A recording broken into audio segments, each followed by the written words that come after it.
बिस्मिल्लाहिर्रहमानिर्रहीम अस्सलाम वालेकुम all of you. Principle of commerce की क्लास में हम लोगों ने चैप्टर नंबर 2 स्टार्ट किया था। चैप्टर 2 जिसका नाम था essentials of establishing a business house, जिसे बिजनेस प्रॉब्लम्स भी कहते हैं। लेक्चर 1 में हम कुछ प्रॉब्लम्स को डिस्कस कर चुके थे। आज की इस क्लास में लेक्चर नंबर 2 स्टार्ट करेंगे। चैप्टर नंबर 2 होगा हमारा एसेंशियल्स बिजनेस प्रॉब्लम। इसका लेक्चर नंबर 2 स्टार्ट करेंगे आज। लेक्चर नंबर 1 में हमने इसेंशियल्स के हवाले से बात की थी कि इसेंशियल्स वो बुनियादी चीज़ें होती हैं जो कारोबार को स्टार्ट करने से पहले माइंड में रखनी पड़ती है। Essential of establishing a business house, यानी कोई भी बिजनेस आप स्टार्ट करने जा रहे हैं तो किन बुनियादी चीज़ों को आपने माइंड में रखकर उस कारोबार को स्टार्ट करना होगा, वो इसेंशियल्स कहलाते हैं। यही आपके लिए प्रॉब्लम्स भी बन सकते हैं, इसीलिए सवाल दो तरह से आपके पास आता है, या तो इसेंशियल्स के नाम से या फिर बिजनेस प्रॉब्लम्स के नाम से। ये पॉइंट्स है हमारे पास इसेंशियल्स और प्रॉब्लम्स में। मोस्ट कॉमन प्रॉब्लम्स या फिर essentials of establishing a new business are is under. ये पॉइंट्स 14 प्रॉब्लम्स थी हमारे पास, 14 एसेंशियल्स थे। इनमें से स्टार्टिंग के 6 को हम डिस्कस कर चुके थे। Assessment of opportunities, nature of business, rising capital, finance, staffing, labour problems, business competition और रिस्क के हवाले से हमने अपने लेक्चर नंबर 1 में बात कर ली थी कि ये पॉइंट्स किस तरह जो है वो एसेंशियल हैं और किस तरह प्रॉब्लम्स जो है वो बन जाते हैं कारोबार के लिए। आज हम रिमेनिंग जो हेडिंग्स रह गई थी हमारी डिस्कस करने से, उन्हें डिस्कस करेंगे। 6 पॉइंट हम डिस्कस कर चुके थे, वहीं से कंटिन्यू करेंगे। 7 पॉइंट से स्टार्ट करेंगे कि क्या एसेंशियल्स मजीद हमें माइंड में रखने पड़ते हैं और किन प्रॉब्लम्स को मजीद हमें देखना पड़ता है जब हम स्टार्ट करने जाते हैं कोई भी बिजनेस। तो 7 हेडिंग को डिस्कस कर लेते हैं। एसेंशियल्स में बिजनेस लोकेशन। लोकेशन का भी हमें बहुत केयरफुली जो है वो ध्यान रखना पड़ता है। इसका भी बहुत ज़्यादा, कारोबार को जब इस्टेब्लिश करने जा रहे हैं तो किस जगह पर कारोबार को इस्टेब्लिश किया जाए, कौन सी लोकेशन, कौन सी जगह कारोबार के लिए जो है वो ठीक रहेगी और हमें जो है वो कामयाबी की तरफ ले जाने में अहम किरदार अदा करेगी। तो लोकेशन को ध्यान में रखते हुए किन किन पॉइंट्स को माइंड में रखना पड़ता है कि बिजनेस की लोकेशन कैसी होनी चाहिए, क्या होना चाहिए उस जगह पर जिस जगह पर आप बिजनेस को इस्टेब्लिश करने जा रहे हैं। तो ये हमारे पास जो है वो 7th एसेंशियल बन गया हमारा, या प्रॉब्लम्स भी से कह सकते हैं कि बिजनेस लोकेशन यानी कारोबार की जगह, वो जगह जहां पर आप इस्टेब्लिश करने जा रहे हैं अपने कारोबार को, वो किस तरह आपके लिए बेनिफिशियल साबित हो सकती है और आपको प्रॉफिट अर्न करने में जो है वो अहम किरदार अदा करेगी। तो आइए चलते हैं, डिस्कस करते हैं लोकेशन के हवाले से। Success of business depend on right location, right product at the right time, at the right place are the ingredients of success. Industrial and commercial concerns have to ponder of different criteria for location. Factor of location to be considered are customer traffic, competitors, nearness to the market, roads, heat power, light, land and building cost. Nature of business, room for extension and local government policies and incentives. ये paragraph define कर रहा है हमें कि जब भी आप कारोबार स्टार्ट करने जा रहे हैं और अगर आप कामयाबी की तरफ अपना कारोबार को कामयाबी से रन करना चाहते हैं तो कुछ फैक्टर्स को माइंड में रखें। सही जगह का इंतखाब करें, सही प्रोडक्ट सही वक्त पर और सही प्लेस पर पहुंचाएं ताकि आप आसानी से, आराम से कामयाबी की तरफ जा सकें और अपने कारोबार को सक्सेस की तरफ ले जा सकें। ठीक है, तो यहाँ पर देखें लोकेशन के साथ प्रोडक्ट, टाइम और प्लेस को भी डिस्कस किया गया है। अभी हम इस हेडिंग में बात कर रहे हैं लोकेशन की, तो वो किस तरह हमें देखनी है। अपने कारोबार की सही और बेहतर लोकेशन को सेलेक्ट करने के लिए हमें किन चीज़ों को माइंड में रखना पड़ेगा कि उस जगह पर कस्टमर ट्रैफिक हो, यानी लोगों का हुजूम हो, कस्टमर्स का हुजूम हो, कॉम्पिटिटर्स मौजूद हो, मार्केट हमारे करीब हो। यानी मार्केट वो जगह होती है जहां पर से रॉ मटेरियल परचेज भी कर रहे होते हैं, बाइंग भी कर रहे होते हैं, सेलिंग भी कर रहे होते हैं, प्रोडक्ट भी बाइंग हो रही है, प्रोडक्ट सेलिंग भी हो रही है। तो मार्केट से करीब तर जगह होनी चाहिए। रोड का जो है वो निज़ाम, सड़कों का निज़ाम देख लें आपके वहाँ पर सड़क वगैरह ठीक से बनी हुई है नहीं, और हीट सिस्टम क्या है, पावर सिस्टम क्या है, इलेक्ट्रिसिटी सिस्टम क्या है, और बिल्डिंग की कॉस्ट क्या आ रही है, कारोबार की नौयत के लिहाज से आप वो जगह बेहतर है या नहीं, गवर्नमेंट की पॉलिसीज़ के हवाले से और इंसेंटिव्स के हवाले से भी वहाँ पर देखा जाता है कि किस तरह की जो है वो यहाँ पर प्रोवाइड किया जा रहा है पॉलिसीज़ गवर्नमेंट की। ठीक है, तो ये चीज़ें आपको माइंड में रखनी पड़ती है जब भी आप कारोबार स्टार्ट करने के लिए इंतखाब करते हैं, सिलेक्शन करते हैं जगह का। तो वहाँ पर आपको देखना पड़ता है कि किस तरह का आपका कारोबार है, इंडस्ट्रियल या फिर कमर्शियल, और फिर उस लिहाज से आप देखते हैं कि लोकेशन जो आप सेलेक्ट कर रहे हैं वहाँ पर आपको हुजूम मिलेगा कस्टमर्स का, कॉम्पिटिटर्स का हुजूम ज़्यादा तो नहीं है, ऑलरेडी बहुत ज़्यादा कॉम्पिटिटर्स तो मौजूद नहीं है।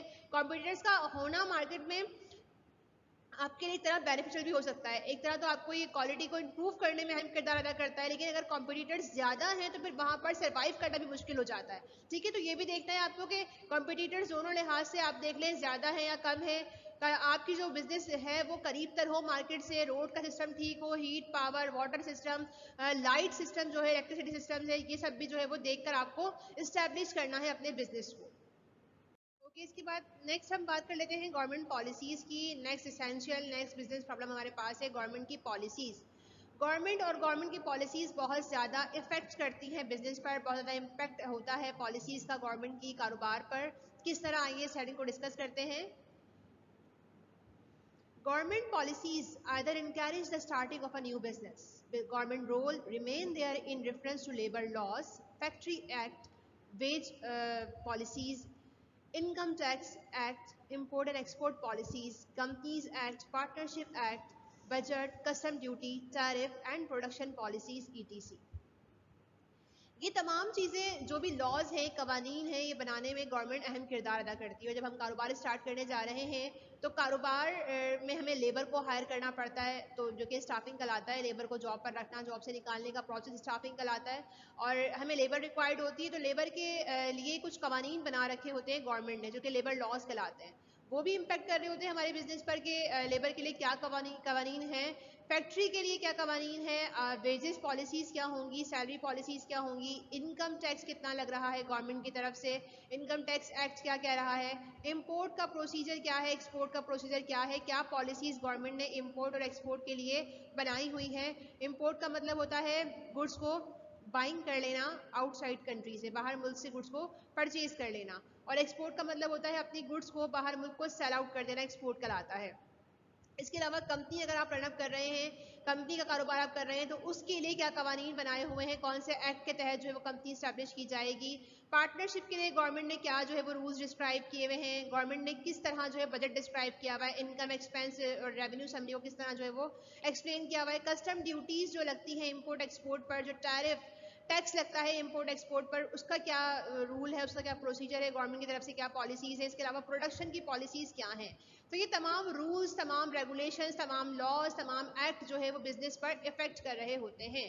तो जब भी आप कोई कारोबार स्टार्ट करने जा रहे हैं तो इस पॉइंट को as essential, as a business problem consider करना बहुत ज़रूरी है, क्योंकि ये पॉलिसीज़, ये रूल्स हमारे कारोबार पर इम्पेक्ट कर रहे होते हैं, इफेक्ट कर रहे होते हैं, असरअंदाज हो रहे होते हैं। अगर हम इन चीज़ों को माइंड में नहीं रखेंगे तो ये हमारे लिए प्रॉब्लम बन सकते हैं। तो हमें तमाम इन्फॉर्मेशन होनी चाहिए about labour laws, factory act, wages policies, income tax के हवाले से, इंपोर्ट एक्सपोर्ट पॉलिसीज के हवाले से, कंपनी पार्टनरशिप एक्ट के हवाले से, जो गवर्नमेंट ने बजट बनाया है उसके हवाले से, कस्टम ड्यूटीज़ है क्या है, टैरिफ क्या है, प्रोडक्शन की पॉलिसीज गवर्नमेंट की तरफ से क्या जो है वो बताई गई हैं। इन सब के बारे में इंफॉर्मेशन होनी चाहिए ताकि हम जो है वो इजीली अपने कारोबार को रन अप कर सकें। मज़ीद देख लेते हैं यहाँ पर गवर्नमेंट पॉलिसीज़ के हवाले से। The new business is boosted if the government offers incentives as tax exemptions, loan facilities, minimum government interference facility of importing raw material and plant at zero or lower duties, and sometimes the government puts restriction on forming a new business in the form of a limited company in certain city or province. यहाँ पर ये describe कर रहे हैं कि business जब आप establish करने जा रहे हैं तो गवर्नमेंट की तरफ से इंसेंटिव्स प्रोवाइड किए जाते हैं, बहुत से ऐसे बेनिफिट्स प्रोवाइड किए जाते हैं जो कि आपकी बिजनेस को डेवलपमेंट की तरफ ले जाने के लिए, ग्रो अप करने के लिए, बूस्ट की तरफ ले जाने के लिए, आपकी सेल्स को इंक्रीज करने के लिए, बिजनेस को बढ़ाने के लिए अहम किरदार अदा करते हैं। जिसमें शामिल है गवर्नमेंट की तरफ से क्या इंसेंटिव्स में टैक्स एजम्पशन, मतलब टैक्स जो है वो इतना पे नहीं करना पड़ता, एग्जम्पशन होती है इसकी, मतलब कम टैक्स पे करना पड़ता है। गवर्नमेंट ऑफर करती है कि आपका न्यू बिजनेस है तो क्या करें, incentives as a incentives tax exemption की फैसिलिटी प्रोवाइड की जाती है गवर्नमेंट की तरफ से। इसके अलावा लोन फैसिलिटी, उधार की सहूलत फराहम की जाती है। मिनिमम गवर्नमेंट इंटरफेरेंस, बहुत कम मुदाखलत की जाती है गवर्नमेंट की तरफ से, फैसिलिटी सहूलत दी जाती है of importing raw material. Raw material का मतलब होता है खाम माल, खाम माल जिससे फिनिश गुड्स रेडी की जाएंगी, जिससे तैयार की जाएंगी अशिया ताकि वो सेल आउट होकर उससे प्रॉफिट अर्न हो सके। तो रॉ मटेरियल खाम माल बाज़ दफ़ा हमारी कंट्री में अवेलेबल नहीं होता, तो हमें बाहर ममालिक से परचेज करना पड़ता है, बाय करना पड़ता है। तो इसके लिए भी गवर्नमेंट को इन्वॉल्व होना पड़ता है, गवर्नमेंट की इंटरफेरेंस रिक्वायर्ड होती है।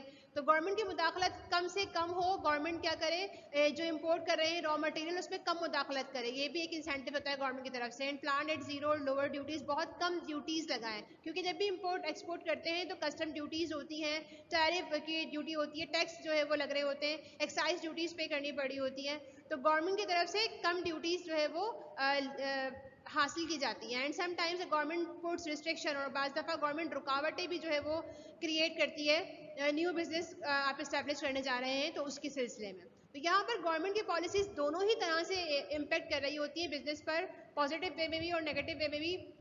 अगर पॉलिसीज बहुत ज़्यादा चेंज हो रही है तो इससे भी आपका कारोबार इफेक्ट होता है, बजट चेंज होकर आ गया, ठीक है, न्यू रूल्स बन गए, न्यू लॉज जो है वो बता दिए गए, इससे भी कारोबार इफेक्टेड होता है। और इसके अलावा अगर इंसेंटिव्स प्रोवाइड किए जा रहे हैं गवर्नमेंट की तरफ से, तो पॉजिटिव थिंकिंग होती है, पॉजिटिव जो है वो चीज़ होती है, पॉजिटिव थिंक होती है कारोबार के लिए और कारोबार को आगे की तरफ ले जाने के लिए। तो हमने डिस्कस कर लिया एसेंशियल्स गवर्नमेंट पॉलिसीज का, एज एसेंशियल भी है और एज अ प्रॉब्लम भी है, दोनों तरह से ही हम इसको लेकर चलते हैं बिजनेस में। नेक्स्ट देख लेते हैं हमारे पास क्या है। नेक्स्ट हेडिंग हमारे पास है इंफ्रास्ट्रक्चर। इंफ्रास्ट्रक्चर भी एज एसेंशियल प्रॉब्लम हम डिस्कस कर रहे हैं। Infrastructure provide a sound basis for all type of business. It includes basic installment and facilities as road, power, plants, transportation and communication system. Infrastructure sound base provide करता है किसी भी किस्म के बिजनेस को, मतलब तमाम किस्म के कारोबार को साउंड बेस प्रोवाइड करने के लिए इंफ्रास्ट्रक्चर को जो है वो अमल में लाया जाता है। इंफ्रास्ट्रक्चर में शामिल क्या क्या है, इट्स इंक्लूड, इसमें शामिल है इंस्टॉलमेंट, फैसिलिटीज एज रोड, सड़कें, पावर, प्लांट्स, ट्रांसपोर्टेशन वो ट्रांसपोर्ट का मतलब होता है वो प्रोसेस जिसके जरिए गुड्स को हम one place to another place transfer कर रहे होते हैं, मतलब मूव करवाने के लिए जो हम ट्रांसपोर्ट यूज करते हैं, मूवमेंट का ये प्रोसेस ट्रांसपोर्टेशन कहलाता है। और कम्युनिकेशन सिस्टम, तो इंफ्रास्ट्रक्चर में क्या क्या शामिल है, रोड, पावर, प्लांट, ट्रांसपोर्टेशन और कम्युनिकेशन सिस्टम, ये तमाम चीज़ें मिलकर किसी भी इदारे का इंफ्रास्ट्रक्चर बना रही होती हैं। तो जब आप कारोबार इस्टेब्लिश करने जा रहे हैं तो इन चीज़ों को भी माइंड में रखना पड़ता है कि क्या फैसिलिटीज़ हैं हमारे पास, कौन कौन सी जो है वो चीज़ें शामिल हैं इंफ्रास्ट्रक्चर में, जैसे पावर है, प्लांट है, ट्रांसपोर्टेशन है, कम्युनिकेशन सिस्टम किस तरह का होगा, रोड कौन सा जो है वो यूज़ किया जाएगा, किस तरह की जो है वो रोड अवेलेबल हैं। तो ये सब चीज़ें मिलकर बना रही होती हैं आपके किसी इदारे का, आपके बिजनेस के लिए इंफ्रास्ट्रक्चर, ठीक है। Road, power, plant, transportation, communication system, ये हमने कहा कि शामिल है किसमें, इंफ्रास्ट्रक्चर में। मजीद यहाँ पर डिफाइन किया गया इस डायग्राम के जरिए किसी भी इदारे के इंफ्रास्ट्रक्चर को कि किस तरह इंफ्रास्ट्रक्चर में कौन कौन सी चीज़ों को शामिल किया जाता है। ओके, नेक्स्ट हमारे पास है फ्यूचर ऑफ बिजनेस, कारोबार का मुस्तकबिल क्या होगा। एज ए एसेंशियल डिस्कस कर रहे हैं हम, तो इस हेडिंग में हमें डिस्क्राइब करना होगा, हमें सोचना होगा इस बारे में कि कारोबार जो हम स्टार्ट कर रहे हैं उसका मुस्तकबिल क्या है। यानी अभी जो हमने कारोबार स्टार्ट किया है, कितनी टेक्नोलॉजी में चेंजेस आ रही हैं, टेक्नोलॉजी हम देखते हैं डे बाय डे चेंज हो रही है, तो क्या चेंजेस आएंगी टेक्नोलॉजी में और वो क्या इम्पेक्ट करेंगी कारोबार पर, और फ्यूचर क्या होगा, हम प्रॉफिट अर्न करेंगे या लॉस की तरफ जा रहे होंगे, क्या इम्पेक्ट होगा टेक्नोलॉजी का हमारे कारोबार पर, ये सोचना, गौर फिक्र करना, इसको एनालाइज करना, इसका तज्जिया करना। फ्यूचर ऑफ बिजनेस मतलब कारोबार का मुस्तकबिल क्या होगा, इस हवाले से हम लोग जो है वो बात कर रहे होते हैं। तो इसेंशियल में हम यही देखते हैं और यही हमारे लिए एक तरह की प्रॉब्लम भी है बिजनेस की, कि टेक्नोलॉजी जो डे बाय डे चेंज हो रही है, एक मशीनरी अभी हमने परचेज कर ली, नेक्स्ट डे या नेक्स्ट मंथ या नेक्स्ट ईयर वो जो है वो ऑब्सोलेट हो जाती है, आउटडेट हो जाती है, और उसकी प्लेस पर कोई नई मशीनरी आ जाती है, तो फिर हमें क्या प्लान करना होगा, क्या स्टेप लेना होगा और क्या किस तरह उस टेक्नोलॉजी को जो है वो लेकर चलना होगा और अपने कारोबार को रनअप करना होगा। तो उस हवाले से बात करते हैं। This factor should be considered separately. The future of business must be assessed very preciously.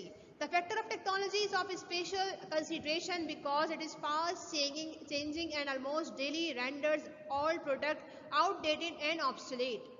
यहाँ ये बात कर रहे हैं टेक्नोलॉजी के हवाले से कि एक बिजनेसमैन को जब इस्टेब्लिश कर रहा है वो बिजनेस, तो उसे टेक्नोलॉजी पर नज़र रखनी है। Technology day by day change हो रही है, आपने जो प्रोडक्ट आज बनाई है वो कल आउट ऑफ फैशन हो जाती है, आउट ऑफ डेट हो गई, ऑब्सोलेट हो गई, कोई परचेज नहीं कर रहा, तो ये भी बहुत ज़्यादा इफेक्ट करता है आपके कारोबार पर। तो इस फैक्टर को, इस इसेंशियल को, इस प्रॉब्लम को आपने कंसीडर करना होता है, तवज्जो का मरकज़ बनाना होता है सेपरेटली, बहुत अलग तरीके से, बहुत इस पर गौर व फिक्र करना होता है कि अगर कोई टेक्नोलॉजी में चेंज आएगा तो फिर उसे किस तरह कारोबार में लेकर चलना है। इसलिए इसको हमने जो है वो इसेंशियल अपने प्रॉब्लम में शामिल किया है, ठीक है। तो ये कह रहे हैं यहाँ पर the future of business must be assessed very preciously. This factor of technology is of special consideration because fast changing in technology, मतलब बहुत ज़्यादा स्पीडली चेंज आ रहा है टेक्नोलॉजी में, मशीनरी में। जो भी प्रोडक्ट आप बना रहे हो, जो मशीनरी आप यूज़ कर रहे हो, वो ऑब्सोलेट हो सकती है, आउटडेट हो सकती है। तो आपने नज़र रखनी है फ्यूचर पर कि फ्यूचर में क्या टेक्नोलॉजी आ रही है। अब मैं किस तरह अपने कारोबार में इस टेक्नोलॉजी को, इस मशीनरी को, इस प्रोडक्ट को जो है वो लेकर चलूँ। ठीक है, तो ये हमारे पास एसेंशियल हो गया। फ्यूचर ऑफ बिजनेस, टेक्नोलॉजी के हवाले से नजर रखना, फ्यूचर के हवाले से नजर रखना, फ्यूचर पर नजर रखना कारोबार के, कि आज जो है प्रोडक्ट हमारे पास वो कब ऑब्सोलेट हो रही है, कब आउटडेट हो रही है, और उसकी प्लेस पर कौन सी नई प्रोडक्ट आ रही है, और उसे किस तरह हमें अपने कारोबार में लेकर चलना है। अगर मैं बात करूं यहाँ पर पहले कंप्यूटर सिस्टम की, तो पूरा एक सिस्टम था, मॉनिटर, कीबोर्ड, माउस। अब उसकी प्लेस टेक्नोलॉजी आ गई हमारे पास, नई लैपटॉप ने ले ली है। अगर हम बात करें, पहले ब्लैक एंड व्हाइट टीवी थे, उसके बाद कलर टीवी आ गया, और उसकी प्लेस पर कोई नई जदीद टेक्नोलॉजी भी आ सकती है। मोबाइल फोन की बात करें तो पहले ब्लैक एंड व्हाइट मोबाइल थे, फिर जो है वो कलरफुल स्क्रीन पर आ गए, फिर टच मोबाइल आ गए। तो ये सब क्या है, टेक्नोलॉजिकल चेंजेस आ रही हैं, नई नई मशीनरी, नई नई इक्विपमेंट, नई नई प्रोडक्ट हमारे सामने आ रही हैं। तो इन प्रोडक्ट पर, इन टेक्नोलॉजी में होने वाली चेंजेस पर भी हमें जब स्टार्ट कर रहे हैं बिजनेस, तो नजर रखनी है। यही हमारा जो है वो फ्यूचर ऑफ बिजनेस हमें बताता है कि हमारे कारोबार का मुस्तकबिल क्या होगा। नेक्स्ट हम डिस्कस कर लेते हैं बिजनेस इंफॉर्मेशन के हवाले से। कारोबारी के हवाले से मालूमात का होना भी बहुत जरूरी है। New and old business can only survive on latest, relevant and right information. The businessman needs to know of the competition, sources of supply, changes in technology and government policies and other business information. कह रहे कि कारोबार चाहे पुराना हो चाहे नया हो, आपने क्या करना है, लेटेस्ट इन्फॉर्मेशन रखनी है, राइट इन्फॉर्मेशन रखनी है अपने कारोबार के हवाले से। अगर आप सरवाइव करना चाहते हैं तो मालूमात का होना, सही मालूमात का होना, और लेटेस्ट मतलब जदीद, मतलब जो रिसेंट मालूमात है उसका होना बहुत ज़रूरी है। आपको अप टू डेट रहना बहुत ज़रूरी है। द बिजनेसमैन, कारोबारी शख्स को मालूमात होनी चाहिए, किस हवाले से, कौन से लोग उसे कॉम्पीट करने के लिए एज अ कॉम्पिटिटर मार्केट में मौजूद हैं, किस जगह से उसकी प्रोडक्ट को सप्लाई किया जा रहा है, सोर्स ऑफ सप्लाई क्या है। इसके साथ ही location and income of customers, इस पर भी जो है वो आपने नज़र रखनी है और मालूमात लेनी है, लोकेशन के हवाले से और आपके कस्टमर्स की इनकम के हवाले से। इसके अलावा इन्वेंशन, क्या क्या नई चीज़ें आ रही हैं, इनोवेशन, क्या नई जो है वो इजाद हो रही है, इन्वेंशन हो रही है, और क्या चेंजेस आ रही हैं। चेंजेस का आना इनोवेशन कहलाता है, नई चीज़ का मार्केट में आना इन्वेंशन कहलाता है। तो आपने मालूमात रखनी है इन्वेंशन और इनोवेशन दोनों के लिहाज से। चेंजेस इन टेक्नोलॉजी, टेक्नोलॉजी में क्या चेंजेस आ रही है इसके बारे से मालूमात होनी चाहिए। गवर्नमेंट की पॉलिसीज क्या है, किस तरह चेंज हो रही हैं, कब कौन से रूल्स जो है वो अनाउंस किए जा रहे हैं, तमाम बिजनेस की इंफॉर्मेशन आपने अपने पास रखनी है। लेटेस्ट और रिलेवेंट इंफॉर्मेशन का, राइट इंफॉर्मेशन का होना बहुत ज़रूरी है किसी भी बिजनेस, चाहे वो ओल्ड हो चाहे वो न्यू हो, उसको रन अप करने के लिए। किस हवाले से मालूमात हो, competitors, source of supply, location, technology, government policies, invention, innovation, income of customers. तो ये हमारा जो है वो इसेंशियल हो गया बिजनेस का, बिजनेस इंफॉर्मेशन, जो हमने कहा कि ये इसेंशियल है कारोबार को स्टार्ट करते वक्त। इन चीज़ों के हवाले से और इसके अलावा जो चीज़ें कनेक्टेड हैं, बिजनेस से रिलेट हैं, उनके बारे में कंप्लीट कमांड होना चाहिए, कंप्लीट मालूमात होनी चाहिए, वरना यही हमारे लिए क्या होगा, प्रॉब्लम बन जाएगा। अगर हमें मालूमात नहीं होगी तो हम वैलिड और सही डिसीजन नहीं ले पाएंगे और अपने कारोबार को कामयाबी की तरफ नहीं ले जा सकते। तो ज़रूरी है बिजनेस की इंफॉर्मेशन का होना, और इसीलिए ये पॉइंट जो है वो एसेंशियल में शामिल है। नेक्स्ट देख लेते हैं हम types of product and services. कारोबार दो चीज़ों का होता है, या तो हम गुड्स प्रोवाइड कर रहे होते हैं, प्रोडक्ट प्रोवाइड कर रहे होते हैं, या फिर हम सर्विसेज प्रोवाइड करते हैं, खिदमात प्रोवाइड करते हैं, और इन दोनों चीज़ों को सेल आउट करके गुड्स या फिर सर्विसेज को प्रॉफिट अर्न कर रहे होते हैं।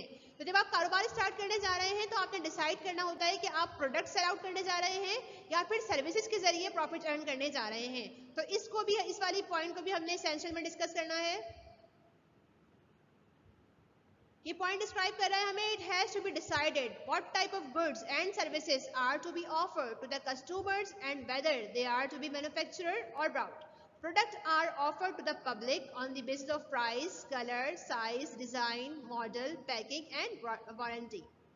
यहाँ ये कह रहे हैं कि जब आप कारोबार स्टार्ट करने जा रहे हो तो एज एसेंशियल आप क्या प्रोवाइड कर रहे हो, पहले तो आप ये डिसाइड कर लो। आपने प्रोडक्ट प्रोवाइड कर दिए, गुड्स प्रोवाइड कर दिए, सर्विसेज प्रोवाइड करनी है, किसका कारोबार करना है, गुड्स का या फिर सर्विसेज का। ये डिसाइड करने के बाद फिर आप डिसाइड करते हो कि अगर आप गुड्स प्रोवाइड कर रहे हो तो आपने वो खुद गुड्स बनानी है, मैन्युफैक्चर करनी है, या फिर बाइंग और सेलिंग यानी होलसेलिंग रिटेलिंग का कारोबार करना है, इंपोर्ट एक्सपोर्ट का कारोबार करना है, ठीक है। तो इस वाली हेडिंग में डिसाइड करना होता है आपने किस किस्म की गुड्स एंड सर्विसेज आप ऑफर्ड करने जा रहे हैं अपने कस्टमर्स को, और वो गुड्स खुद आप बनाएंगे, मैन्युफैक्चर करेंगे, या फिर गुड्स को सेल आउट करें, बनी बनाई बाइंग और सेलिंग करेंगे। अगर आप गुड्स ऑफर कर रहे हैं पब्लिक को तो फिर आप डिसाइड करते हैं कि प्राइस क्या होंगे, कलर क्या होंगे, किस तरह हम उसको पैक करेंगे, डिजाइन क्या होगा, वारंटी क्या प्रोवाइड की जाएगी, मॉडल किस तरह का होगा, साइज क्या होगा, कलर क्या होगा, इन सब के हवाले से डिसाइड किया जाता है। तो ये हेडिंग डिस्क्राइब कर रही है कि एसेंशियल क्या है बिजनेस का। आप डिसाइड करें कि प्रोडक्ट और सर्विसेज कौन सी प्रोवाइड करनी है, खुद बनानी है या बनी बनाई खरीद कर आगे सेल आउट करनी है, और किस तरह जो है वो price, colour, size, design, model, packing और वारंटी डिसाइड करना है। नेक्स्ट देख लेते हैं, हम मार्केटिंग के बारे में बात कर लेते हैं। Marketing facilitates the goods and services to move from producer to consumers. It includes buying, selling, transporting, and warehousing. Marketing is not possible without grading or standardization. यहाँ पूरे प्रोसेस को डिस्क्राइब किया गया है मार्केटिंग के। चैप्टर नंबर 1 में भी बात की थी हमने मार्केटिंग के हवाले से। मार्केटिंग का मतलब होता है गुड्स को सेल आउट करने के लिए आप गुड्स को प्रोडक्शन पॉइंट से, जहां गुड्स बनी है वहां से कंजम्पशन पॉइंट पर लेकर जा रहे होते हैं। तो प्रोडक्शन पॉइंट से कंजम्पशन पॉइंट तक लेकर जाने के लिए जिन प्रोसेस से आपको गुजरना पड़ता है वो तमाम सरगर्मियां, वो तमाम एक्टिविटीज मार्केटिंग में शामिल हैं। यहाँ ये हेडिंग भी हमें ये डिस्क्राइब कर रही है कि मार्केट जब आप कारोबार स्टार्ट करने जा रहे हैं तो as a essential, as a problem, इस पॉइंट को, मार्केटिंग को माइंड में रखें कि आपने अपनी गुड्स और सर्विसेज किस तरह मूव करवानी है प्रोड्यूसर के पास से कंज्यूमर के पास। प्रोड्यूसर वो शख्स है जो कारोबार में आपकी गुड्स को प्रोड्यूस कर रहा है, गुड्स को बनाने वाला शख्स प्रोड्यूसर कहलाता है, और गुड्स को इस्तेमाल करने वाला शख्स कंज्यूमर कहलाता है। तो हमें यहाँ पर ये डिसाइड करना है कारोबार को स्टार्ट करते वक्त एज एसेंशियल कि किस तरह हमें प्रोड्यूसर से कंज्यूमर तक गुड्स को और सर्विसेज को मुंतकिल करना है, मूव करवाना है। इसके साथ ही किस तरह बाइंग होगी, सेलिंग कैसे होगी, ट्रांसपोर्टिंग के लिए हम कौन सा मोड यूज करेंगे, बाय एयर, बाय सी या फिर बाय रोड। वेयर हाउसिंग के लिए हम कौन सा वेयर हाउस जो है वो जगह का इंतखाब करेंगे, मतलब रेंट पर लेंगे जगह या फिर जो है वो अपनी खुद इस्टेब्लिश करेंगे प्लेस, अपना खुद वेयर हाउस बनाएंगे, स्टोरेज की जगह बनाएंगे, या फिर जो है वो मार्केटिंग के लिए हम ग्रेडिंग कैसे करेंगे या फिर मयार बंदी, दर्जा बंदी ये किस तरह की जाएगी, ये सब आप डिसाइड करते हैं इस वाली हेडिंग में, जो कि हेल्प करता है आपको अपने कारोबार को आगे लेकर जाने में। तो ये हमने डिस्कस कर लिया एसेंशियल में मार्केटिंग के हवाले से कि प्रोड्यूसर से कंज्यूमर तक गुड्स को और खिदमात को मूव करवाने का अमल मार्केटिंग कहलाता है, और ये किस तरह मूव होंगी, किस तरह buying, selling, transporting, warehousing की जाएगी, किस तरह गुड्स की ग्रेडिंग होगी और स्टैंडर्ड बनेंगे, ये आप यहाँ डिसाइड करते हो कारोबार को स्टार्ट करने से पहले। उसके बाद हमारे पास जो हेडिंग है वो है ऑर्गेनाइजेशनल प्रॉब्लम्स। हमारे पास ऑनरशिप के लिहाज से अगर हम बात करें तो कारोबार की नेचर होती है, कारोबार की ऑनरशिप के लिहाज से 3 तरह के हमारे पास बिजनेस पाए जाते हैं। एक है प्रोप्राइटरशिप, दूसरा है पार्टनरशिप और थर्ड है कॉर्पोरेशन, जिसको आप कंपनी भी कहते हैं। ये कारोबार की मलकियत के लिहाज से कारोबार है, यानी हमारे पास मलकियत के लिहाज से 3 तरह के कारोबार पाए जाते हैं। अगर कोई शख्स अकेला कारोबार स्टार्ट करता है तो वो सोल प्रोप्राइटरशिप कहलाता है, जिसमें अकेला शख्स कारोबार का मालिक होता है। अकेले शख्स ने सारा पैसा कारोबार में लगाया, कारोबार के नुकसान और मुनाफे का अकेला हकदार है, अकेले का पैसा लगा हुआ है, तो उसको हम बोलते हैं सोल ऑनरशिप। जो पर्सन पैसा इन्वेस्ट कर रहा है वो सोल ऑनर कहलाता है, इसको आप सोल प्रोप्राइटर भी कहते हैं। तो कारोबार की वो किस्म ऑनरशिप के लिहाज से, मलकियत के लिहाज से, जहां पर मालिक एक होता है, एक शख्स का पैसा लगा हुआ है, एक ही शख्स नुकसान बर्दाश्त करेगा, एक शख्स मुनाफा हासिल करेगा सारा का सारा, और वही जो है वो कारोबार के तमाम फंक्शंस परफॉर्म कर रहा होगा। तो कारोबार की ये किस्म, ये टाइप हमारे पास सोल प्रोप्राइटरशिप कहलाती है। सेकंड, अगर हम बात करें बिजनेस की तो वो है पार्टनरशिप। पार्टनरशिप में लोग मिलकर काम कर रहे होते हैं, जो लोग मिलकर काम कर रहे हैं वो पार्टनर्स कहलाते हैं। यहाँ पर पार्टनर्स की क्वांटिटी होती है, अगर 2 से लेकर 20 तक पार्टनर्स पर्संस इन्वॉल्व हैं किसी बिजनेस में तो ये पार्टनरशिप कहलाता है। 2 से लेकर 20 तक लोगों का पैसा कारोबार में लगा हुआ होता है, 2 से लेकर 20 तक लोग मिलकर काम कर रहे होते हैं, और 2 से लेकर 20 तक लोग क्या है, प्रॉफिट को और नुकसान को बर्दाश्त कर रहे होते हैं। ये कारोबार एग्रीमेंट के जरिए होता है, ठीक है। एग्रीमेंट बनता है, या तो आप ओरल एग्रीमेंट बना लें या फिर आप रिटन एग्रीमेंट बना लें। 2 से लेकर 20 तक बंदे जो है वो इन्वॉल्व होते हैं, पार्टनर्स इन्वॉल्व होते हैं इस कारोबार में, पैसा लगाते हैं, पैसा इन्वेस्ट करते हैं, प्रॉफिट और नुकसान जो है वो शेयर करते हैं, बर्दाश्त करते हैं। तो ये बिजनेस हमारे पास पार्टनरशिप कहलाता है। बैंक के लिए अगर हम बैंक स्टार्ट कर रहे हैं एज ए पार्टनरशिप, तो फिर वो वहाँ पर जो है वो क्वांटिटी थोड़ी सी कम होती है, मिनिमम 2 लोग रिक्वायर्ड है हमें, और बैंक के लिए मैक्सिमम 10% रिक्वायर्ड होते हैं। यहाँ से एमसीक्यूज भी बनकर आते हैं कि पार्टनरशिप का बिजनेस आप स्टार्ट कर रहे हैं तो फर्म के लिए कितने लोग चाहिए आपको, कम से कम 2 और मैक्सिमम 20% चाहिए। और अगर आप बैंक स्टार्ट कर रहे हैं तो कम से कम 2 और मैक्सिमम 10% रिक्वायर्ड होते हैं, बैंक स्टार्ट कर रहे हैं एज अ पार्टनरशिप तो। नेक्स्ट हमारे पास है ओनरशिप के लिहाज से कॉर्पोरेशन, जिसको आप ज्वाइंट स्टॉक कंपनी या फिर सिंपल कंपनी भी कहते हैं। इसमें क्या होता है, इसमें जो है वो शेयर्स पर काम हो रहा होता है, मतलब शेयर्स आप पब्लिक को इंट्रोड्यूस करवा रहे होते हैं, पब्लिक को जो है वो प्रोस्पेक्टस के जरिए आप इनवाइट करते हैं कि वो आकर आपकी कंपनी के शेयर्स को परचेज करे और अपना पैसा आपके कारोबार में लगाए। तो वहाँ ये जहाँ पर मालिक शेयर होल्डर्स होते हैं, जिनके पास कंपनी के शेयर्स होते हैं, और इसकी कारोबार की खासियत ये है कि इसकी लायबिलिटी लिमिटेड होती है। अभी लिमिटेड लायबिलिटी क्या है ये हम जब स्टार्ट करेंगे चैप्टर तब डिस्कस करेंगे। यहाँ हम सिर्फ ओनरशिप के लिहाज से बात कर रहे हैं कि मलकियत के लिहाज से 3 तरह के बिजनेस हमारे पास मौजूद हैं। तो हमने कहा कंपनी में शेयर होल्डर्स मालिक होते हैं।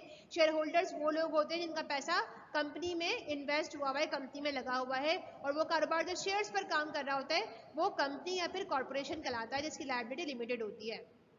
तो ये हमने बात कर ली यहाँ पर 3 तरह की बिजनेस की।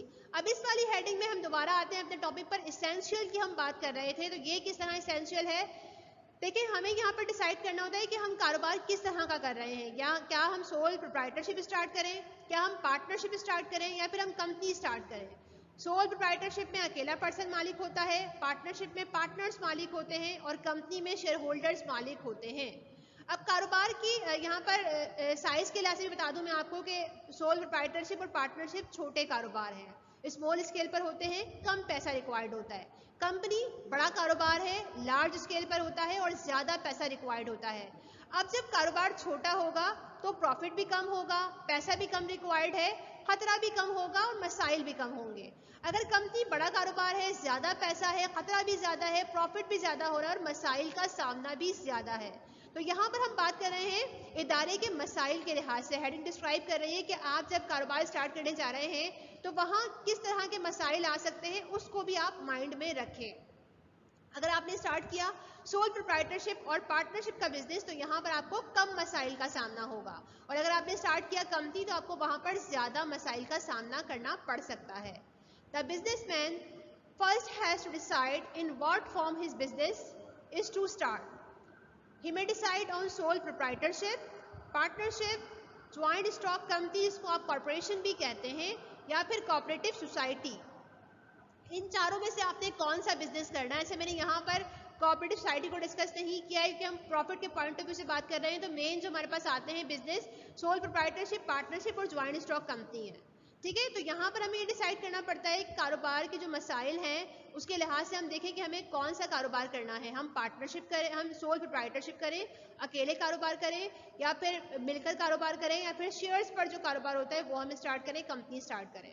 तो ये हमें ऑनरशिप जो है वो कारोबार को ऑनरशिप के लिहाज से सिलेक्शन ऑफ कारोबार में बिजनेस में जो है वो हमें आसानी होती है कि छोटे बिजनेस में मसाइल कम होंगे और बड़े बिजनेस में मसाइल क्या होंगे, ज़्यादा होंगे।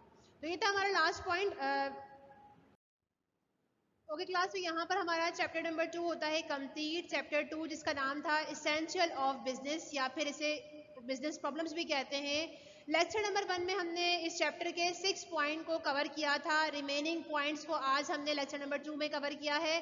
चैप्टर नंबर 2 यहाँ पर होता है कंप्लीट। एग्जाम्स के पॉइंट ऑफ व्यू से अगर मैं बात करूँ तो एग्जाम्स में इस चैप्टर से एक ही क्वेश्चन आता है, एक ही टॉपिक है इस चैप्टर में जो कि एसेंशियल या फिर बिजनेस प्रॉब्लम है। या तो एसेंशियल के नाम से आएगा या फिर बिजनेस प्रॉब्लम के नाम से आएगा।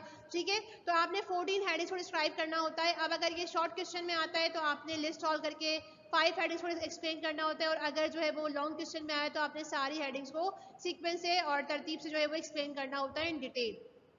ठीक है, तो चैप्टर नंबर 2 यहाँ पर हमारा कंप्लीट हुआ। हमने 14 पॉइंट्स को डिस्कस कर लिया है। आज की क्लास के हवाले से कोई प्रॉब्लम हो, कोई सवाल हो तो आप पूछ सकते हैं। Thank you so much.